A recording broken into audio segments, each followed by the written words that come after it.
Hi, I'm Cyrus, I'm Bryce. and today we're going to be learning about graphing.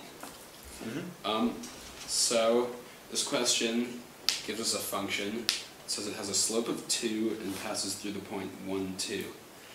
And we're supposed to write the function in point-slope form. Right. So, do you know how to do that? I've been having some trouble with it. Okay, so first, the way point-slope form works is that the equation incorporates the slope and the point into the problem. So you want to start out with a y minus your y coordinate. Okay, so y minus 2, I guess? Yeah, that works. Then on the other side of the equation, you start out with the slope. So that would be 2 again. Yeah, and then you want to multiply that by x minus our x coordinate. So this, I guess, and x minus 1. Okay, that makes sense. Good. Okay. Next, we're supposed to write an equation of a parallel line. So, what makes two lines parallel? Something about slopes? Yeah. If two lines have the same slope, then they're going to go in the exact same direction, and they'll be parallel.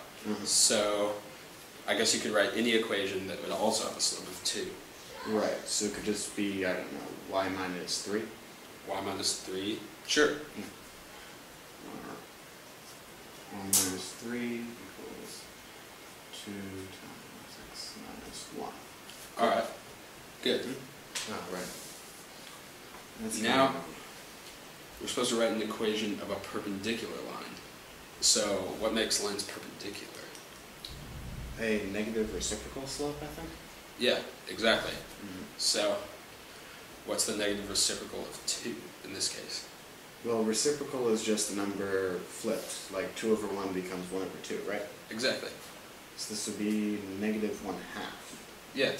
So y minus 3 equals negative 1. Oh, shoot. Y minus 2, sorry. Yeah, I'm going off the original line. Whatever. Negative 1/2 x minus 1. Okay, that makes sense. Alright. Now for the last part of the problem, it gives us a shape. And it wants us to reflect the shape across the x-axis, the y-axis, and the line y equals x. So, let's use our axes we have here.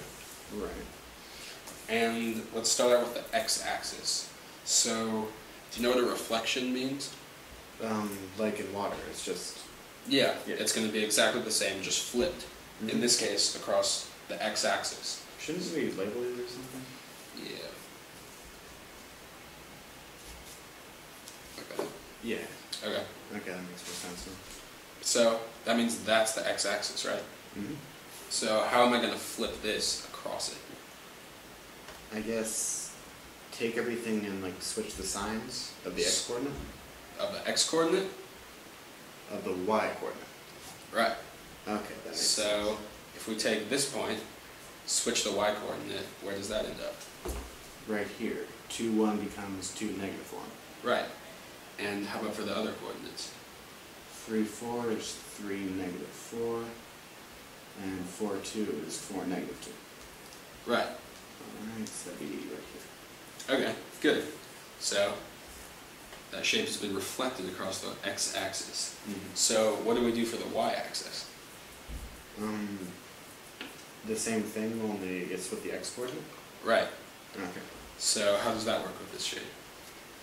Well, it would become 1, negative 2, I guess? Alright. Then 4, negative 3. And 2, negative 4. Alright. Alright. And now y minus x. Yeah. So, what does the line y equals x look like? Just a diagonal thing here? Right. So, if we want to flip this shape across it, what is that going to do to each of the points? I guess sort of flip what they mean, maybe? Right. It'll flip the x and y coordinates, I believe. Mm-hmm. So 1, 2 would become 2, 1? right. Oh, okay, so it looked like this. And, let's see, 3, 4 will become 4, 3, which doesn't actually move it that much. Yeah.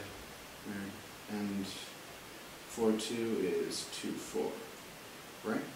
Right. Okay, so it looked like this. Right.